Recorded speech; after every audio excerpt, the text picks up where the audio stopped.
Salam sejahtera warga Konoha sekalian, selamat datang kembali di channel Ray Konoha. Kemarin lalu banyak yang minta gua bahas tentang Salwan Momika.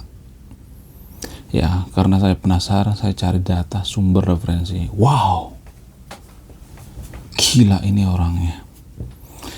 Jadi Salwan Momika ini kasusnya adalah pembakaran Al-Quran dan tewas tidur di Swedia sebelum hari pengadilan. Wow. Nah, yang jadi pertanyaan, siapa Salwan Momika ini? Apa motifnya bakar Quran? Lalu, apalagi informasi terkait tentang Salwan Momika ini? Sebelum saya lanjut, disclaimer on ya, saya tidak nyuruh yang nonton video ini meniru ya apa yang dilakukan oleh Salwan Momika ini. Ya. Sekali lagi disclaimer on ya, saya tidak nyuruh yang nonton video ini untuk melakukan seperti yang dilakukan oleh Salwan Momika ini. Gunakan etika dan moral Anda. Walaupun kita benci sesuatu itu, kita tidak boleh brutal gitu, membabi buta, nggak bisa seperti itu. Gunakan moral kita, gunakan etika kita ya. Kemudian berdasarkan data atau dilansir dari CNBC Indonesia, Salwan Momika, pria asal Irak ini ya menjadi pusat kontroversi. Karena apa? Karena pembakaran Al-Quran di Swedia pada tahun 2023. Sebenarnya beliau ini sudah sering yang namanya melakukan hal tidak terpuji seperti ini ya. Tahun 2023 beliau membakar ya. Dan puncaknya beliau ini didor ya pada tanggal 29 bulan 1 2025. Insiden ini sehari sebelum ya pengadilan di Stockholm ya dijadwalkan untuk memutuskan apakah dirinya bersalah atau tidak ya. Namun kepolisian daripada pihak Swedia belum mengonfirmasi siapa sih sebenarnya yang membunuh Salwan Momika ini. Tidak ada informasi lengkapnya ya. Kemudian apa latar belakang daripada Salwan Momika ini dan siapa sebenarnya Salwan Momika ini ya. Latar belakang daripada Salwan Momika ini adalah beliau lahir di Irak ya dan merupakan etnis Asyur ya. Ia dibesarkan dalam tradisi Katolik Syria sebelum kemudian menjadi aktivis anti-Islam, sebuah kelompok pra-militer yang beraktivitas dengan Iran ya, melawan kejoliman di Irak ya. Sebenarnya ya, kalau misalnya ditanya si Momika ini ya, kenapa lu melakukan hal seperti itu? Momika ini mengatakan, gua itu sebenarnya melindungi Swedia dari ancaman Islam ya. Jadi beliau ini pernah mengatakan, ini negara saya, Swedia ini negara saya ya, saya akan melindungi Swedia dari buku ini, maksudnya Quran ya. Beliau pernah mengatakannya, dilansir dari CNBC ya, dari Arab News. Pada tahun 2018, Momika datang ke Swedia sebagai pencari suaka. Ya, melansir dari SVT, ia diberikan izin tinggal sementara selama 3 tahun pada April 2021. Namun setelah pembakaran daripada buku itu ya, pemerintah Swedia mempertimbangkan pencabutan izin tinggalnya, jadi diperpanjang gitu. Saya juga nggak tahu motifnya apa. Apakah ini tujuannya untuk memperpanjang dia tinggal di sana? Sungguh luar biasa. Lalu apa motifnya? Apa alasan Momika bakar Al-Quran? Dilansir dari Arab News ya, Salwan Momika ini mengatakan bahwa dirinya ingin menyoroti pentingnya kebebasan berbicara.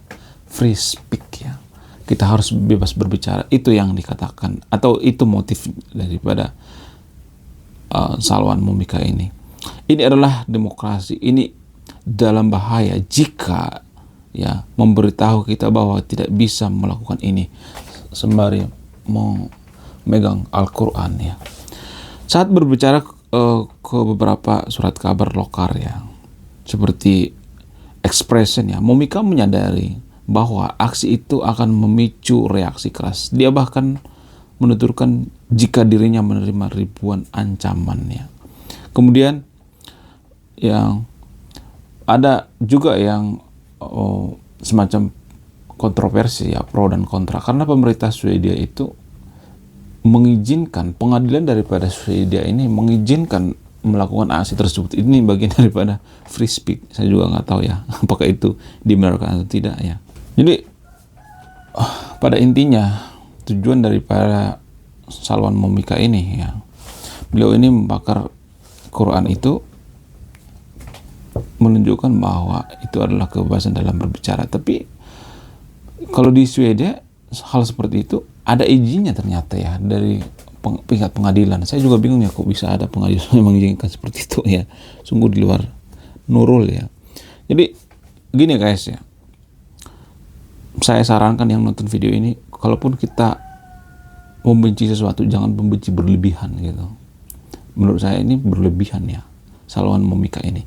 Bisa saja kalau dia misalnya nggak suka ya terhadap kaum tertentu atau agama tertentu, ya bisa aja dia menghindari agama itu ya. Ya jangan menyentuh agama itu, atau bisa aja dia jadi agnostik atau ateis. Tapi saya tidak nyuruh yang nonton video untuk jadi agnostik atau ateis ya. Ini bukan saran ya. Tapi ini cuman mengurai apa yang dilakukan oleh Momika ini. Ya bisa aja dia jadi ateis atau jadi agnostik, kan ya nggak jadi masalah, nggak ada hubungannya dengan kitab suci tertentu ya. Jadi sebenarnya kesalahan daripada Momika ini, dia berpihak ya, kalau saya melihat ya, dia berpihak pada agama tertentu ya, mungkin ya, atau negara tertentu ya. Kalau dia memang misalnya nih nggak suka terhadap agama tertentu atau kaum tertentu ya, harusnya dia menolak semua doktrin-doktrin agama dong ya, agama apapun itu. Misalnya agama yang bikin kita, atau ajaran yang bikin kita bodoh misalnya, ini dia harus menolak semuanya ya kan. Jangan berpihak gitu. Itu menurut saya itu kesalahan ya. Karena saya juga di video ini saya nggak pernah berpihak pada agama tertentu, nggak berpihak. Jangan berpikir bahwa saya berpihak pada agama Kristen ya. Kemarin juga saya banyak bahas itu tentang agama Kristen. Banyak video saya yang bahas tentang agama Kristen, yang kisah pejarah Kristen yang diludahi di Israel juga saya bahas tuh. Nabi di agama Kristen yang suka selingkuh juga ada, saya bahas tuh ya. Terus perminta maaf daripada pastor yang paus, maksudnya bukan pastor ya, yang perminta maafnya ke dunia. Karena apa? Karena di zaman dulu itu Katolik terlibat ya. Saya harus mengakui bahwa Katolik itu terlibat dalam apa? Dalam aksi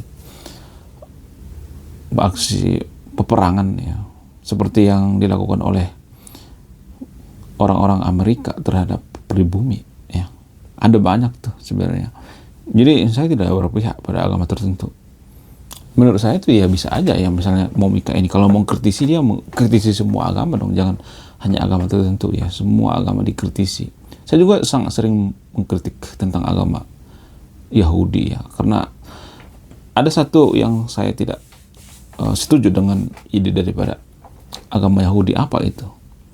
Egosentris ya. Saya nggak terlalu suka dengan ide daripada egosentris dalam agama Yahudi. Tapi di sisi lain saya bisa setuju gitu, bisa setuju ide daripada agama Yahudi. Misalnya agama Yahudi berpikir bahwa kebodohan itu adalah sebagian daripada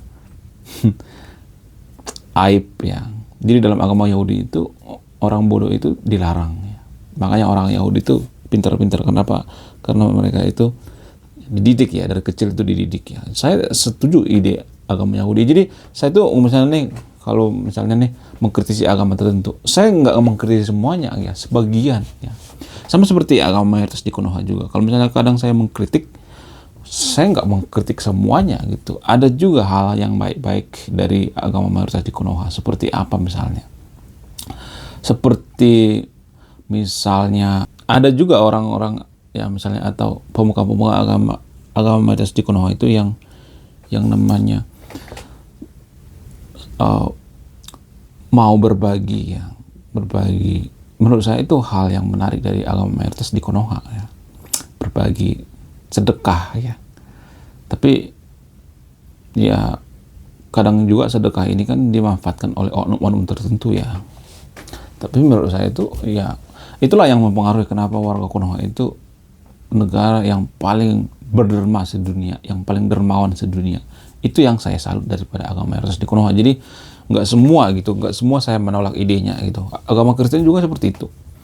Kalaupun saya sering mengkritisi gitu tentang agama Kristen, ya seperti misalnya ada kadrun versi Kristen di Konoha. Saya kan sering mengkritik ya. Ternyata di Konoha itu ada kadrun versi Kristen. Tapi bukan berarti saya menolak semua ide daripada agama Kristen. Enggak. Apa yang saya suka dari ide agama Kristen? Ya, kalau zaman sekarang sih toleransi ya. Dan berorientasi pada saintifik pendidikan ya. Saya suka ya, terutama Katolik saya suka. Tapi bukan berarti saya menerima semuanya ya, enggak. Sebagian saya suka, sebagian enggak suka ya. Kemudian dalam agama ya Buddha misalnya, agama Buddha juga saya kritik juga ya, agama Buddha. Apa itu kritikan saya terhadap agama Buddha? Kritikan saya terhadap agama Buddha itu adalah agama Buddha ini jarang dipromosikan ya. Itu kritikan saya terhadap agama Buddha. Ya, padahal menurut saya agama Buddha juga agama yang sangat menurut data ya, bukan menurut saya juga sih, menurut data agama yang paling rasional dan agama yang tidak ribet dengan ritual-ritual. Menurut saya ini sangat efisien ya, dan ini berdampak pada kemajuan suatu bangsa. Kemudian agama Sunda Wiwitan juga ya kadang saya kritik juga gitu. Karena apa? Karena Sunda Wiwitan ini gak punya kitab suci ya. Jadi di sisi lain juga saya memuji agama Sunda Wiwitan. Agama Sunda Wiwitan ini punya semboyan, yaitu berbuat baik. Jadi saya itu tidak menjelaskan semuanya ya. Ada yang saya kritik, ada yang suka, ada yang nggak suka gitu. Jadi jangan sampai kita melakukan hal seperti ini ya, seperti yang dilakukan oleh Salwan Momika ini. Jangan ya. Gunakan akal sehat, gunakan pemikiran kita. Karena bagaimanapun ya, kalau kita melakukan seperti ini namanya memancing kemarahan ya. Karena gini ya, karena dalam agama pun ya, kalau kita membakar kitab sucinya itu pasti marah ya, ada yang marah ya. Jangan sampai membakar. Kalaupun dia nggak setuju yang ada di Al-Quran itu, ya dikatakan gitu apa yang dia nggak setuju ya. Ya harusnya seperti itu. Kalaupun misalnya dia membakar Bible misalnya, contoh misalnya, kalau misalnya dia melakukan seperti itu, ya kalau dia nggak setuju dengan isi Bible itu, dia utarakan apa isi nggak setuju, ya, jangan membakar gitu, atau jangan menginjak. Saya lihat di Konoha ada kemarin tuh yang saya lihat di TikTok ya, di YouTube ya, yang menginjak-injak Bible ya. Siapa sih namanya, lupa saya. Tuan Logika ya kalau nggak salah ya. Pernah itu di TikTok atau di video YouTube viral ya, menginjak-injak Bible. Ada seperti itu ya di Konoha. Menurut saya ini bukan hal yang terpuji ya. Saya sendiri tidak pernah melakukan seperti itu. Buat apa? Kurang kerjaan banget ya. Jadi orang-orang seperti ini kalau misalnya membenci, biasanya orang-orang seperti ini kalau saya perhatikan ya, orang-orang yang terlalu berlebihan memuji seseorang gitu, fanatik biasanya orang-orang seperti ini. Kalau cinta, cinta banget. Kalau benci, benci banget. Nggak boleh seperti itu. Ya, nggak boleh seperti itu. Orang-orang yang misalnya nih menginjak-injak kitab suci, membakar kitab suci, biasanya mereka itu kalau cinta, cinta banget. Kalau benci, benci banget. Nggak boleh seperti itu. Ada sesuatu hal yang kita benci, tapi di sisi lain kita mengambil idenya gitu. Ya, kita setuju dengan idenya. Saya sepakat ya dengan pemikiran-pemikiran daripada para filsuf ya, yang mengatakan bahwa walaupun ada banyak isi kitab suci itu yang tidak masuk akal, tidak rasional dan sebagainya, tapi ada pesan moral di situ ya, ada ajaran tentang kebaikan di situ. Walaupun tidak semuanya ya, ada sebagian yang bisa kita ambil dari situ, hal-hal yang baik ya, seperti ajaran kasih ya, seperti berderma ya, seperti bersedekah ya, berbuat baik ya, terus biar kita semakin pintar ya. Ada hal-hal yang sisi baiknya menurut saya itu di kitab suci ya. Jadi kita sebagai anak muda, mari menggunakan pikiran kita ya, akal sehat kita, jangan sampai melakukan hal seperti ini ya. Jadi jangan ada yang mengatakan bahwa saya nyuruh orang untuk menginjak-injak kitab suci atau membakar kitab suci, jangan seperti itu ya. Karena gini guys, ada banyak netizen yang mengatakan bahwa saya itu fobia tentang agama maksa ya. Saya fobia tentang agama maksa. Enggak, saya itu sebenarnya enggak fobia. Ya. Gini guys, banyak orang yang mengatakan bahwa seseorang itu fobia terhadap agama tertentu. Sebenarnya kalau cuma satu orang yang fobia ya nggak jadi masalah. Tapi kan kalau satu negara fobia itu kan itu problematik. Sama seperti ular misalnya. Kenapa banyak orang yang fobia tentang ular? Kenapa? Karena ularnya berbisa. Tapi bukan berarti kita benci ular sepenuhnya, enggak kan? Ya nggak sih? Ada juga yang makan ular kan? Iya, daging ular itu. Saya pernah makan itu, daging ular kobra. Tapi karena apa? Karena saya ketipu ya sih dulu ya. Saya tuh diajak sama teman saya makan ular ya, ular kobra. Bukan makan ular. Teman-teman saya ngomong gini, ini daging biawak bukan daging ular. Terus saya nyobain. Kok rasanya seperti ini ya? Banyak tulang-tulang yang kecil ya. Ternyata di tubuh ular kobra itu ada ular seperti tulang-tulang kecil ya. Tulang-tulang kecil gitu. Saya ngomong, kok ini tulangnya banyak banget ya. Terus teman-temannya pada ketawa. Iya, itu dari ular kobra. Lalu saya muntahin. Ternyata daging ular kobra itu lumayan enak juga ternyata. Tapi saya nggak nyuruh ya. Nggak nyuruh. Jadi perumpamannya seperti itu ya. Walaupun kita fobia, tapi daging ular kobra itu juga enak juga kalau dimakan ya. Sama seperti itu ya. Jadi kalau kita fobia jangan terlalu brutal banget gitu ya. Kalau misalnya kita nggak suka ya mending jadi agnostik atau ateis ya. Tapi saya tidak nyarankan yang nonton video untuk jadi ateis atau agnostik ya. Saya nyarankan si Momoika ini ya jadi ateis atau jadi agnostik gitu. Jangan ngerusuhin agama lain, bakar sana bakar sini, kan nggak bagus itu namanya. Sebenarnya masalah seperti ini ya, kalau saya perhatikan di Perancis juga pernah ada, di luar negeri ya terutama ya, ada banyak yang melakukan hal seperti ini ya, berdalih free speech ya. Kenapa orang-orang Eropa itu melegalkan hal seperti ini? Bahkan pengadilan sekalipun melegalkan hal seperti ini. Apa yang ada di pikiran mereka? Jadi saya akan membuka ya pemikiran-pemikiran orang-orang Barat atau orang-orang Eropa itu ya. Tapi saya tidak nyuruh ya, telan bulat-bulat apa yang saya katakan. Jadi orang Barat atau orang Eropa itu, orang Swedia ya, mereka itu mempunyai pemikiran yang beda tentang agama. Apa perbedaannya? Mereka berpikir bahwa agama itu ciptaan manusia ya, produk manusia. Jadi mereka berpikir bahwa kitab suci itu sama seperti novel. Jadi kalau kita misalnya membakar novel itu ya sah-sah aja. Kalau lu membakar novel ya sah aja. Kalau misalnya ada yang mengatakan itu kan turun daripada ilahi, kitab suci itu turun dari ilahi gitu, gedebuk dari langit, kalau kita mengatakan seperti itu mereka akan ketawa. Mana buktinya, mana dalilnya? Tuhan juga tidak bisa dibuktikan secara nyata. Tuhan juga tidak buktikan secara ilmiah. Bagaimana mungkin Tuhan menuliskan kitab suci kalau Tuhan itu tidak bisa dibuktikan secara ilmiah? Mereka akan mengatakan seperti itu. Tuhan juga tidak bisa didefinisikan. Jadi pemikiran-pemikiran orang Barat itu seperti itu. Apa yang mendasari kenapa mereka bisa seperti itu? Orang-orang Barat itu berpikiran sangat ekstrim seperti itu. Apa alasannya? Karena mereka juga pernah yang namanya kadrun ya. Eropa itu pernah yang namanya zaman kadrun. Pernah. Pada saat apa? Pada saat zaman kegelapan. Ya, saat zaman kegelapan itu semua hal dikontrol oleh gereja. Mereka itu sebenarnya trauma terhadap agama sebenarnya orang-orang Eropa itu. Rata-rata mereka seperti itu. Kenapa? Karena mereka pernah ya terpuruk hanya karena berlebihan dalam beragama. Jadi secara tidak langsung mereka itu diajarkan ya dari turun temurun ya, bahwa berlebihan dalam beragama itu nggak boleh ya, sehingga mereka itu dikasih kebebasan berbicara dalam hal apapun itu. Hal beragama juga nggak jadi masalah. Karena apa? Karena seperti tadi itu. Karena apa? Mereka berpikir bahwa agama itu ciptaan manusia. Jadi sah-sah aja kalau lu mau bakar kitab suci karena mereka berpikir bahwa kitab suci itu adalah novel buatan manusia dan lain sebagainya. Oke, sekian video ini. Terima kasih sudah menyimak dan memahami. Saya Reko Noha. Jangan terambil apa yang saya katakan. Jangan lakukan seperti yang dilakukan oleh Momika ini ya. Saya Reko Noha. Salam rasional.